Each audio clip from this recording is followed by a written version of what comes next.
제 이름은 황현웅입니다. 저는 아직 직업이 없는 학생인데요.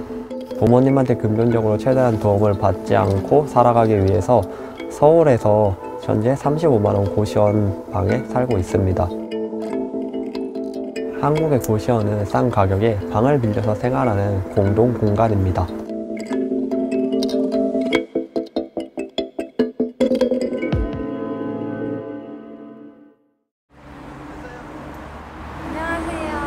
안녕하세요. 집 보여주신다고 해서 이렇게 네, 맞아요. 너무 감사해요. 네. 어디로 가면 되나요? 바로 여기 이 건물이거든요. 네, 고시텔이요. 이 건물 여기 위쪽? 네. 네. 네, 여기에요. 네. 더워가지고.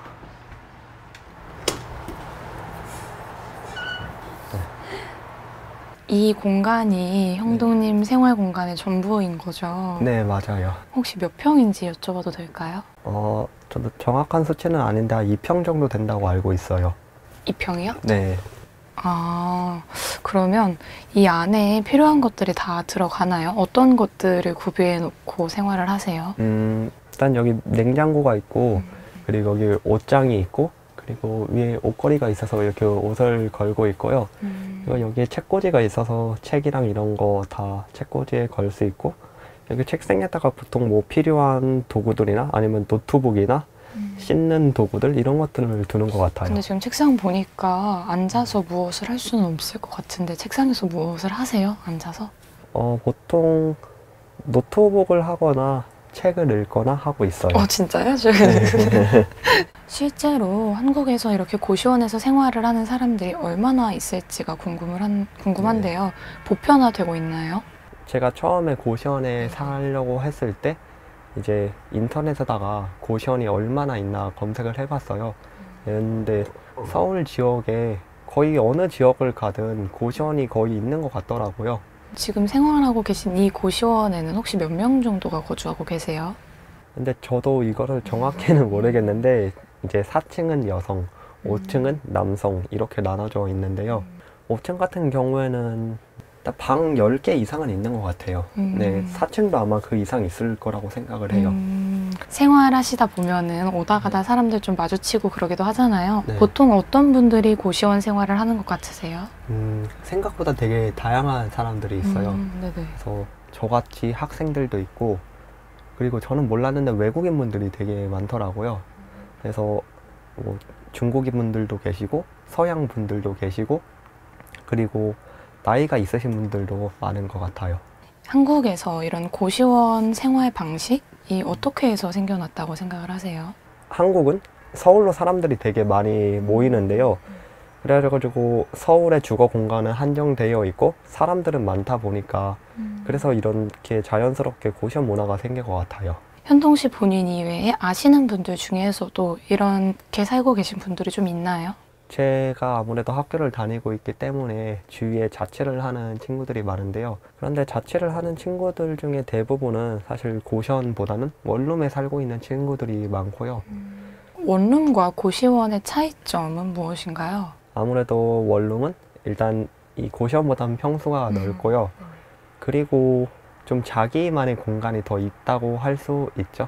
고시원보다는. 예를 들어 저 같은 경우 고시원은 지금 공용 주방이나 공용 화장실을 사용하고 있으니까요. 근데 대신에 원룸은 보증금도 좀 많이 들고, 그리고 월세도 보통 고시원보다 비싸고, 저는 그래서 고시원에 살면은 제가 월세가 35만 원인데 딱 35만 원 한 번만 내고 다 이용을 할 수 있어요. 뭐 화장실이든 주방이든 전기세, 가스비 네. 이런 거 따로 안 나오고. 그러니까 이 방에 작은 냉장고까지는 있는데 주방은 없잖아요. 약간 네. 이렇게 인덕션이라던가 네.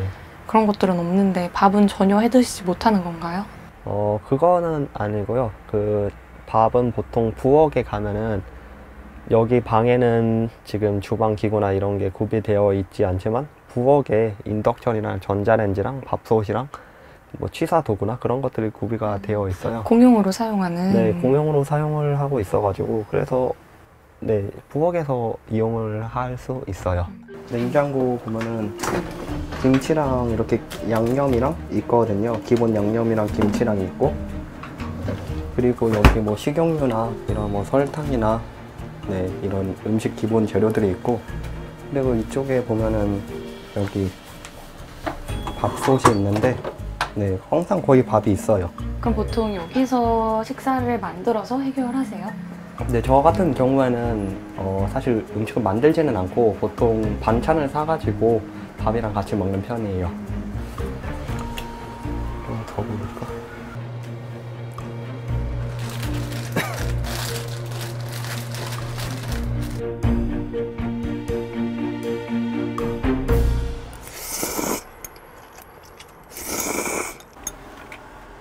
처음에 어떻게 이 공간으로 이사를 결정하게 되셨나요? 제가 원래는 학교와 원래 집을 대중교통으로 통학을 하고 다녔었어요. 그런데 제가 통학이 1시간 반이 조금 더 걸리거든요.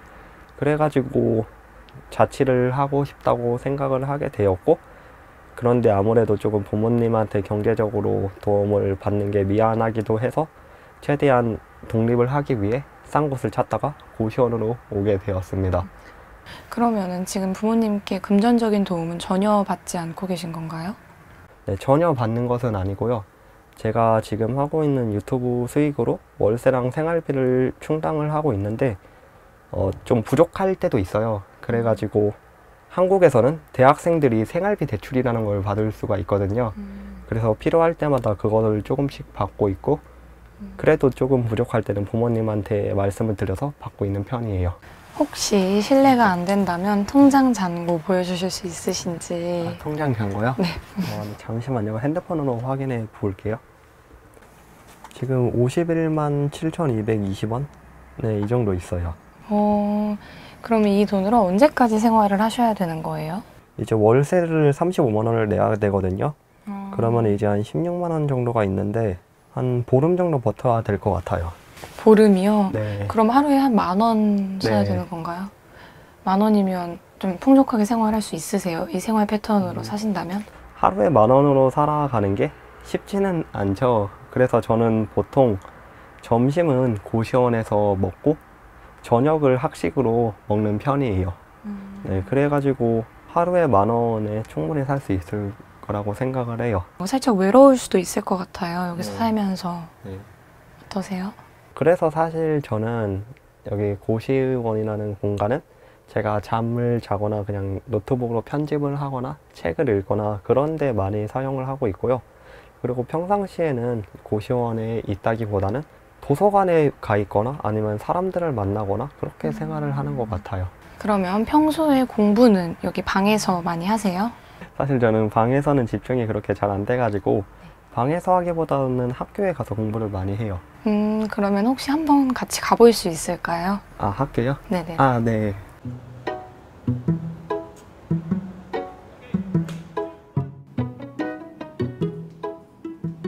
네, 혹시 무슨 공부하세요, 요즘? 요즘은 영어 공부하고 있어요. 다음 주에 토익 시험을 봐야 되기도 해서요. 혹시 하루에 몇 시간 정도 학교에서 공부를 하시는 거예요? 하루에 보통 평일에는 수업이 끝나고 한 10시, 저녁 10시까지 있는 것 같고 주말에도 한 12시 전에 와가지고 한 9시, 오후 9시, 10시까지는 있는 것 같아요.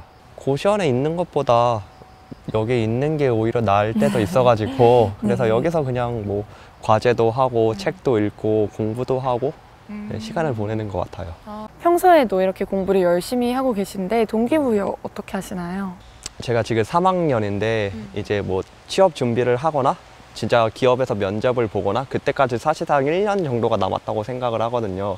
좀 흔히 말하는 스펙이나 이런 것들을 만족할 정도로 가지고 있을까? 이런 것들을 생각을 하면서 지금 현재 최선을 다하려고 노력하고 있어요. 미래를 위해서. 그러면은 기업에서 요구하는 스펙, 소위 말하는 그 스펙에는 어떤 것들이 포함이 될까요? 일반적으로 그래도 영어를 요구하는 곳이 많고, 그리고 저 같은 경우에는 조금 더 저만의 좀 다양하고 특별한 스펙을 위해서 지금 유튜브 활동도 하고 있어요. 편한 옷으로 갈아입었습니다. 그래서 오늘의 이야기할 주제는 고시원의 여름은 어떨까입니다. 그러면 유튜브 활동을 하고 계시다고 언급해 주셨는데 구체적으로 어떤 활동을 하고 계신가요? 제가 지금 고시원에 살고 있잖아요. 그래서 고시원에 살면서 조금 돈을 아끼고 그리고 좀 현실적이면서도 짠한 대학생의 일상을 담고 있어요.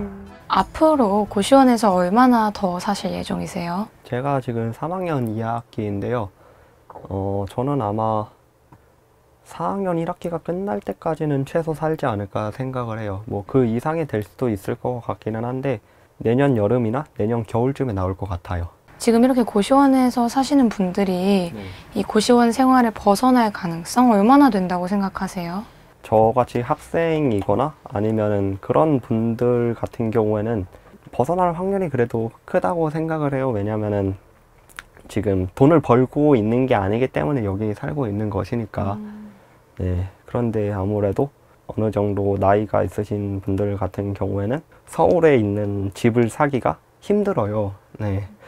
그렇다 보니까 고시원에 오래 더 살고 있지 않을까 생각을 해요. 학생으로서 본분 공부에 충실하기 위해서 편리함을 좀 포기하고 이런 선택을 하신 거잖아요. 네. 만족하세요? 지금 35만 원에 이 정도에서 살고 있다는 것은 만족을 하기는 하는데요. 근데 솔직한 마음으로는 원룸에 가고 싶다고는 생각을 하죠. 네, 원룸이 아무래도 가면은 더 편리할 것 같다고는 생각을 하는 것 같아요. 그러면 혹시 다른 사람들에게도 고시원에서 사는 걸 추천하시나요? 친구한테 추천을 할 때 그 친구가 자기가 원룸이나 고시원 중에 하나를 선택할 수 있는 입장이라면은 굳이 고시원을 추천할 것 같지는 않아요. 아무래도 원룸이 편하긴 하죠. 네, 가격대가 좀 있긴 하지만. 취업 준비를 한다고 말씀해 주셨는데 얼마나 어려운가요? 한국에서 취업하는 것. 한국뿐만 아니라 다른 나라도 마찬가지일 수도 있겠지만 어쨌든 대기업을 원하잖아요. 그렇죠. 확실히 경쟁률이 되게 많이 센 것 같아요. 그리고 한국에서는 조금 대학 서열화 이런 게 좀 옛날부터 있거든요. 제가 사실 그렇게 막 엄청 좋은 대학은 아니기 때문에 그래서 조금 더 많이 노력을 해야 된다고 항상 생각을 해요. 그래서 지금 뭐 영어 공부도 하고 있고 유튜브 활동도 하고 있고 지금 나름대로 열심히 한다고는 하는데 사실 아직도 걱정은 많이 돼요. 제가 취업을 잘 할 수 있을까? 이거에 대한 걱정은 아직도 많은 것 같아요.